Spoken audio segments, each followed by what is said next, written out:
Isang gabi ng winter noong 1855 sa Topsham, Exeter at Devon, England, ikinagimbal ng mga residente ang isang pangyayari kung saan ang mga tao ay nakakita ng nagkalat na bakas ng tila isang uri ng hayop na may dalawang paa. Ang mga bakas na halos kasing laki ng isang kamao ay tila kalintulad ng marka ng paa ng isang kambing.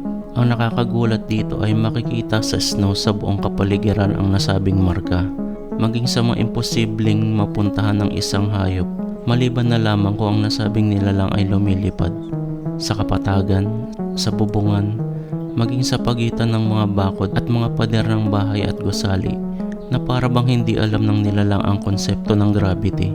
Bagamat may mga narinig na kakaibang tunog ang mga residente bago makita ang mga marka, ay tila wala namang nakakita sa misteryosong nilalang. At dahil na nga din dito ay nagkaroon ng usap-usapan na ang bumisita sa kanilang bayan ay isang uri ng demonyo na talaga namang pinag-usapan at nabanggit pa ng sikat na author na si Charles Dickens sa librong The Pickwick Papers at maging sa Dracula ni Bram Stoker. At iniimbitahan nga pala kita na mag-subscribe na rin sa aking YouTube channel. Maraming salamat sa panonood.